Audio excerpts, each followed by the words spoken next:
What is going on, Future Focus family? My name is George, and I make videos to help you make money investing. And welcome to the Finance Focus podcast, where we try to cover everything that happened last week and everything that's going to happen the coming week.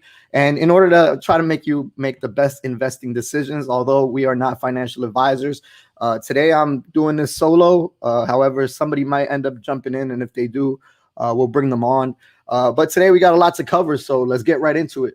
The first thing I wanted to cover was this $1.2 trillion infrastructure package that the president has put into effect. It's a bipartisan agreement. That means that both sides have agreed on this. I know Biden wanted a $3.5 trillion package, but they ended up going with a $1.2 trillion package. And today we're going to look at some of the stuff that it's in that package. So within that package, that $312 billion are going to go towards roads, bridges, major projects, 109 billion, safety 11 billion, public transit 49 billion. Then you have passenger and freight rail 66 billion, electric vehicles 7.5 billion, electric buses 7.5 billion, reconnecting communities 1 billion, airports 25 billion, ports and airways 16 billion. Now, why is this important? It's important because you can use this to try to identify where money is going to be put from the government into what companies, and knowing that these companies are going to get this money, you can start using it into your investments, the things that you're investing in. We'll go into it a little deeper. Here we have the water, 55 billion, water companies. You have broadband, 65 billion. So there you got your companies like AT&T and companies like Verizon. Environmental remediation, 21 billion. Power, including grid authority, 73 billion. So electric companies, even STEM, I could see STEM getting some funding to help enhance their projects. So if you're an investor in STEM, like this might be some bullish news for you as well. Positive catalysts. We have Western water storage, 5 billion, and resilience, 47 billion. Then we have the revenue sources listed by the White House. So here's where we're going to get the money to pay for all these things. So they're going to reduce the IRS tax gap, unemployment insurance program integrity. They're going to redirect unused unemployment insurance relief funds. They're going to repurpose unused relief funds from 2020 emergency relief legislation. They're going to state and local investment in broadband infrastructure. They're going to allow states to sell or repurchase unused toll credits for infrastructure. They're going to extend expiring customs for user fees. They're going to reinstate Superfund fees for chemicals. Then you have 5G spectrum auction proceeds. They're going to extend mandatory sequester. They're going to strategic petroleum reserve sale. You have public-private partnerships, private activity bonds, direct pay bonds. These are like the municipal bonds that you can invest in, and they're going to be able to use these bonds. Now, on the flip side of it, in a macroeconomic view, one thing that you need to pay attention to is, what is this going to do to the dollar? This is more money that's being printed and put into the economy, and what exactly is this going to do to the purchasing power? As you can see here, inflation is real, and you could see it in this image right here. This shows you that in 1970, the cost of a coffee was 25 cents. In 1980, it was 45 cents. In 1990, 75. 2000, you were paying $1 for a cup of coffee. In 2010, $1.25. In 2020, $1.75. So just in the last 50 years, you've seen the price of a coffee cup 2x, and the size of the cup hasn't 2x. So, and this is just a regular coffee cup. This is not even going to Starbucks or anything extraordinary. This is just a regular coffee cup. So look at the power of inflation put to work there. Here's a chart that shows you the 10-year treasury yield. And fortunately, this has dropped. When we were up here back in March, April, when it jumped up to 1.7, almost 1.75, people were getting really nervous. And this is when you saw a big sell-off in the growth stocks. A lot of people moved from growth stocks. And this is why it's important to have a barbell approach to your investing. For those who don't know what a barbell approach is simply just think about a barbell. both sides of the barbell are going to have the same amount of weight on it.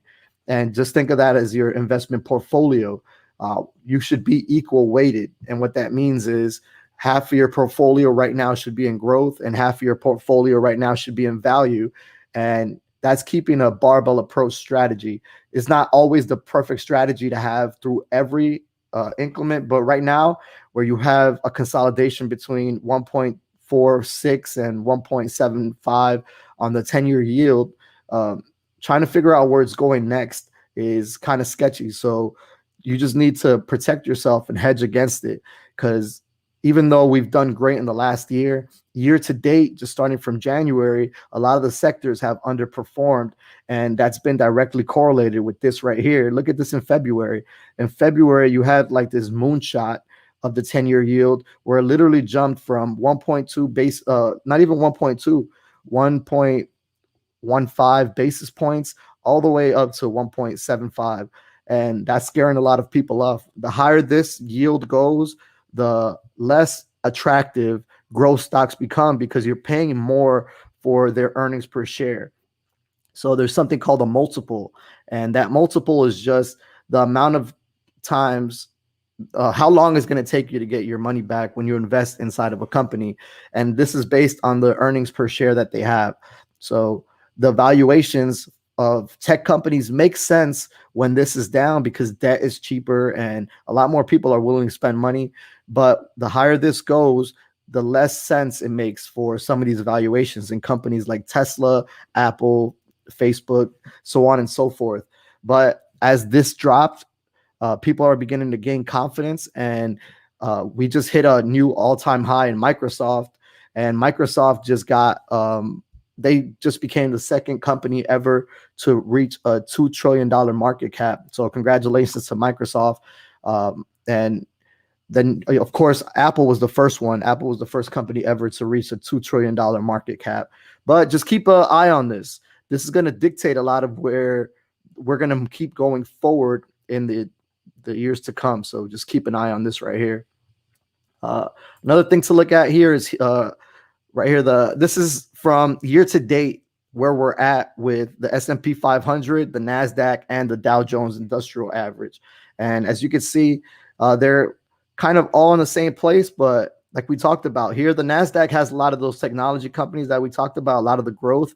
So as the S&P 500 and Dow Jones continue to elevate and have like a very nice upward trend during this period, you could look down here and you could see that the NASDAQ had some growing pains. There was two big times when that 10-year yield jumped.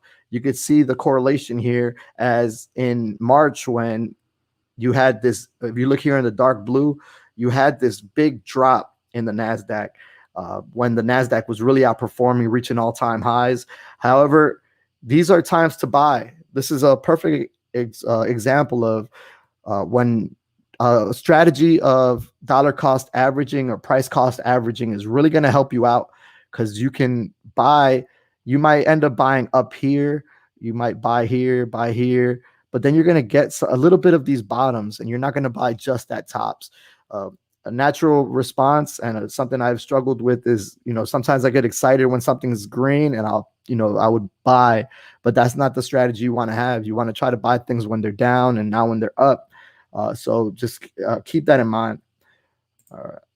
So the next thing we're going to talk about is the bank stress test.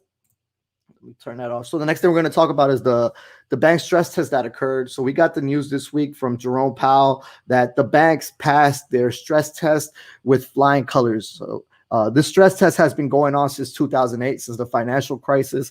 And the reason that this occurs is because back then, when the financial crisis occurred, banks were in a horrible position.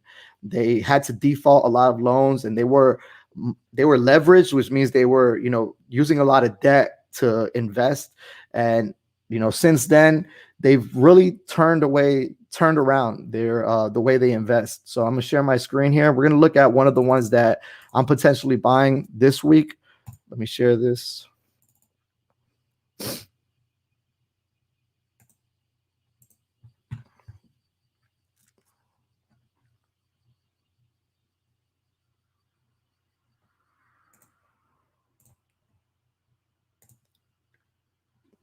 All right, so as you can see here, let me turn this off. Let me open this up. So this right here is the chart for Morgan Stanley, and this is one of the ones that I'm going to be looking to purchase this week. On a down day, obviously not something big, but this is something you want to take a look at. This is what we're looking here is the 1 year chart, but let's take a look back. We have some time. Let's take a look back. This is the 5 year chart of Morgan Stanley, and as you can see, if we're looking back, you know, it would be nice to show you. Let's look at the all time. So here's the all-time chart for Morgan Stanley. Back in like when the tech bubble happened, banks were highly leveraged during that time. And as you can see, this is when they were, everything was really high during that time. This was August 1st of 2000. And you could see how high it was back there. The price was at $88 and as you were $93.81 here. Big dip, but everything crashed during this time. If you look here, it kind of looks very similar. You had a dip back here in 99. If you come over here, you had the same exact dip here in as of recently here in April, a year ago, April of 2020. Let's take a look at 2008. So when the financial crash happened, it was right here. You could see how fast it just dropped in a span of months. It just bottomed out down here on high volume, which is insane. You know, banks were destroyed. And since then, there's been a lot of scrutiny from the central bank, the Federal Reserve, on these banks. As you can see, it's hit these bottoms. It's had these double bottoms. And it's had periods of consolidation starting here in 2017 all the way through last year, November 20. You had this long period of consolidation here. And what people look at this is like a snake coiling up. That's what they like to refer to it as, like a snake coiling up. And when snakes coil up, they get ready to like leap like a cobra. And that's what stocks do. They curl up, and then they usually have that big bounce after a long period of consolidation. It's just trying to be price discover. Where are we going to go next? Where are we going to go next? And this is where you want to be purchasing. But one thing to look at, the reason I went this far back is that when you're following the crowd, which is what everybody else was doing here, you get burned. Like even if you buy here, let's say you don't get the bottom, but you start buying here because you saw it on Instagram or YouTube or Facebook or Reddit, or you buy it here, you end up buying here, you end up buying here. This could be what's happening with AMC and GameStop and all these other stocks. This is sort of what happened with Dogecoin. So keep that in mind as you're buying here with everybody else after everybody else has bought. One little piece of bad news can send it plummeting down, and it'll happen quick. And you may be negative like 50% the next morning when you wake up. It's very like, I know sometimes you wake up and you'll see your stocks down like 3%, 2%. And if that doesn't feel good, imagine waking up and seeing your stocks down 60%, 70% because people started panic selling, or, you know, everybody on Reddit said, you know what, it's time to get out. I got to pay taxes, or I got to do this, I got to do that. So just keep that in mind. Like you could be here on one of the stocks that you're investing in. You could be here. You could be here. And the people that bought up here, they wouldn't have gotten their money back for 20 years. Just look at that. If you would have bought here, it would have, even if you would have bought like right here in August 1st of 2000, it would have taken you almost 20 years, over 20 years, because we're in 2021 now. It would have taken you 21 years to recoup your money back. So what do? What is it? So let's say you got into GameStop or AMC above $40, above $50, or you're in GameStop with a cost basis of over $100. That means you're like up here right now. All right. So what do? Well, if it were to crash, because you know we can't predict it, this could keep going on forever. In the last year, there's been over 10 million new brokerages accounts. So that's new retail investors that are entering the space, and a lot of them are going for that Reddit crowd. So keep that in mind. Let me see. So keep that in mind as we continue to go through here, that like you may be up here. There's a lot of new retail investors that can continue to push these stocks up, and that's something that can definitely occur. But you don't always want to bet on that. You want to think, like, hope for the best, but be prepared for the worst. And the worst would be a massive sell off in these stocks. So let's say you were up here, like you just opened your brokerage account, you just bought in on GameStop, and let's say you're down here because they're trying to push AMC up to $100. So let's say you're here in the $54 range, and they push it all the way up. So then the market crashes. If you don't panic sell and you continue to buy, eventually your average cost is not going to be up here anymore. Your average cost, as you continue to buy throughout time, will continue to drop as well. So especially if you're buying down here, now your average cost may be right around here, 8 years later. And now you don't have to wait for the stock to continue to drop or keep coming up or go all the way back to where your cost basis was because you're afraid of it. Now you can start purchasing more and more as time goes on, and now your cost basis will be like right around here. And now you don't have to wait. You don't have to wait as long. Then you could catch some of these dips here, and now your cost basis will be down here.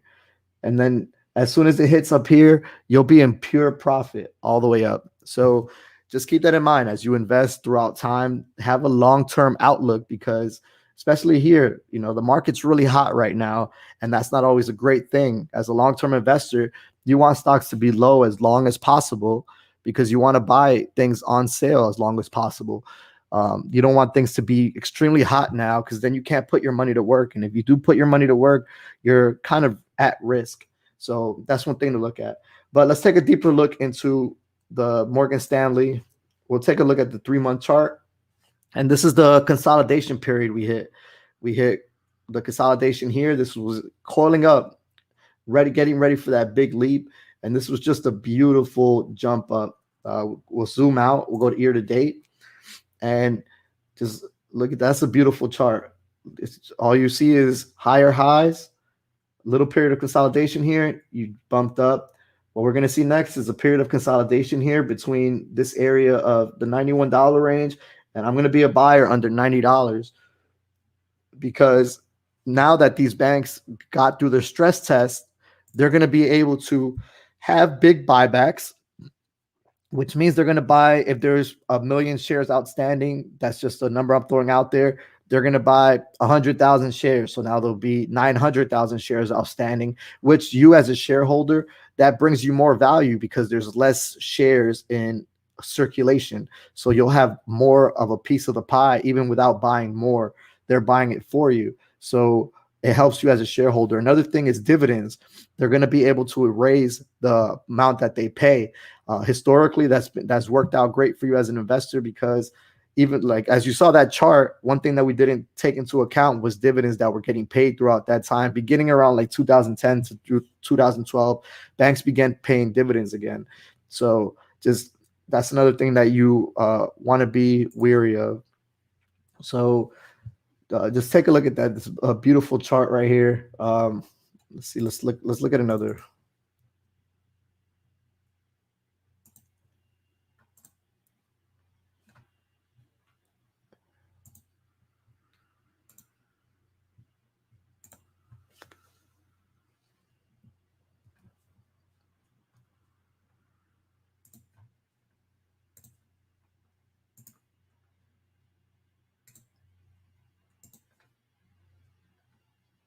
Just waiting for this to load. All right, let's look at another one that is interesting.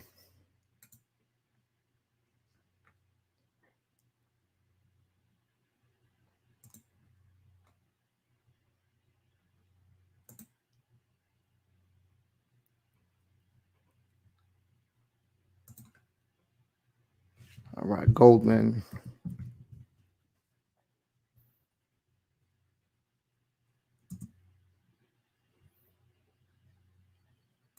So let's take a look at Goldman Sachs, which this one might be intimidating because, it's one share is over the $300 price range. But I mean, just take a look at that chart. That's a year over year. You can see the performance it had, and it's a very similar looking chart. You have the period of consolidation here, and then just like a snake, like we talked about, it coils up and then it jumps right back up, and it's just a beautiful chart.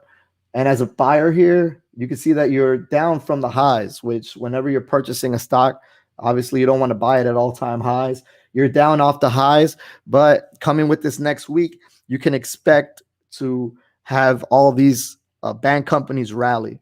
And if you want to wait for that rally to go away and subside a little bit and wait for some down days, you could be a purchaser of this one as well. Let's look at the 1 month chart. So here's the 1 month. You can see the high was here at 393, and currently we're sitting around the 368 level. That's where we closed on Friday. So you're purchasing it $30 off the high, and that's not a horrible thing, These banks didn't have like that. They don't pop like all the other moonshots that people are buying right now. So keep in mind, they pay a dividend. They've just gotten 10 years of stress that's been putting on them lifted off their back. They've been, they proved that through these fake scenarios that the central bank put them through, that they're able to sustain those stress. So you as an investor should feel confident, because then as an investor, you're always taking a risk whenever you're investing in an equity. So these are all companies. Behind every stock is a company. And if that company goes bankrupt, there goes your investment. That's why, when people were investing in Hertz at the end of last summer, they were already bankrupt, but people were investing in them. Then you have AMC, who's like literally needing to get as much money as they can to even pay the people where they're renting the establishments, because they don't own those establishments like McDonald's does. They're renting those establishments. So they're literally looking for money from all angles to try to pay this rent. So, and people are buying AMC. Same thing with GameStop. Although GameStop can also sell things online, AMC doesn't have that luxury. So just keep that in mind, especially with the two negatives that these companies have going for them is that they're being disrupted. AMC has been disrupted by the streaming age. Now companies like HBO and Disney can simultaneously launch on their platform and launch in the theater, and that makes it so a lot of the revenue that theaters used to have with full theaters is being taken away. And that model is really hurting them, because instead of watching a new movie, you could wait like 3 weeks and see it in the streaming platform with the deal that AMC has. But with some movies, like they'll come out the same exact day in AMC in the theater, which is not a full capacity yet, and at home where people don't even have to get up. They can make themselves popcorn. They don't have to wait in lines. They don't have to be around other people.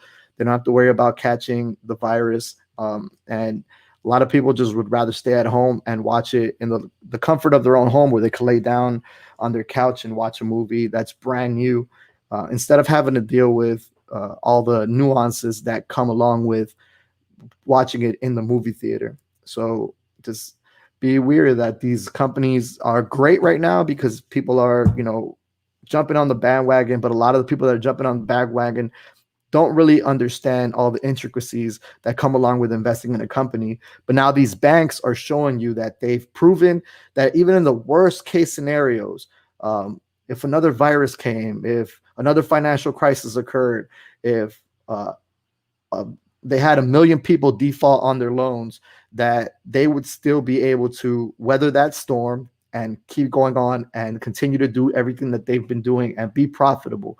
So that's what the banks have proven this year.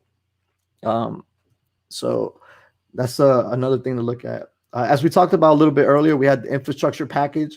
So let's look at some companies in that space. I'm going to look at Caterpillar, because let me see, where is it at? Right here, Caterpillar, New York Stock Exchange. So let's look at Caterpillar, because this one is one that is going to benefit from anything that has to do with infrastructure. So let me flip this. Anything that has to do with infrastructure is going to really benefit Caterpillar, because they're going to need these Caterpillar trucks and all the things that Caterpillar offers, the tools and all that is going to be needed in order to continue to build these roads and everything that needs to be built. As money gets put into these companies to go and build, they're going to want to buy new things to build with, because the newer stuff does things faster. They're more reliable. A lot of the things that we've been using for a long time in the United States is already old and deteriorated, and they spend a lot of money on maintenance in these vehicles. So let's take a look at this chart right here. Year to date, you can see that we're up about, what's that? We're up almost $80. But if we look at year over year, this is another one that's been like a V-shaped recovery since the pandemic. And look at that. That's another beautiful chart. This one, if you're looking at investing in, it's another one that's off the highs. This one as well pays a dividend. And as we continue to build, remember, Caterpillar is important in every country, because every country I've been in, I've always seen some form of Caterpillar. Here in Japan, they call them CAT. It's just CAT, but they're here as well. When I was in Iraq, they were in Iraq. When I was in Portugal, I saw them out there in Portugal, and they're all over the world. People use Caterpillar. So now that the United States is going to really step up their infrastructure game, now we have a reason to see that the stock is really going to benefit from that. The high was 246, so you're buying it again, $30 off the highs. And remember, again, this could turn into a growth stock, even though for a long time, if we look at the all time, it hasn't really acted like a growth stock. It's been very, very slow. It grows kind of like McDonald's and Coca-Cola, but the last year, it's really, really seeing a lot of strength, and that strength is going to continue. So Caterpillar is one. Another one we should take a look at is TSMC, Taiwan Semiconductors. So Taiwan Semiconductors is another company that's going to benefit from this infrastructure package, because we've already heard that it's very important for the government to have semiconductors, and this is one of the companies that's going to benefit from that. Let's see.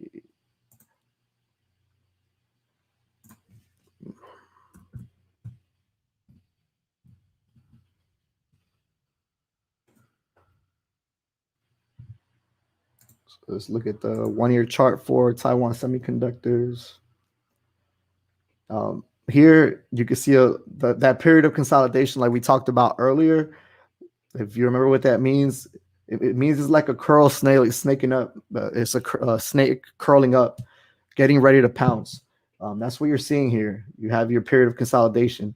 You saw it back here. Look, period of consolidation, and then pounces up. Now we're hitting it again. Period of consolidation, pouncing up. Currently the stock is at $116, and the high was 141. So another stock that you're buying $30 off the highs. This is another one that pays a dividend, and this one, with the shortage of chips, can quickly turn into a growth stock. This one is one I'm looking at to buy as well and add to the dividend portfolio. Another one that's not for the dividend portfolio, but will also benefit from the infrastructure package, is AMD. So this is the 1-year chart for AMD. And as you can see in the 1 year, this one has been consolidating for a long, long time. It's been almost a year. It's been in this range between $70 and $99, which was the high. But lately, we've been in this range between $85 and $73. Anything under $80 for this company right here is a strong buy, because this company is very, very undervalued. The deal with Xilinx is about to close. I have a video on that. If you haven't watched the deal with Xilinx, just go through, watch the video where I made on the acquisition that AMD is making of Xilinx.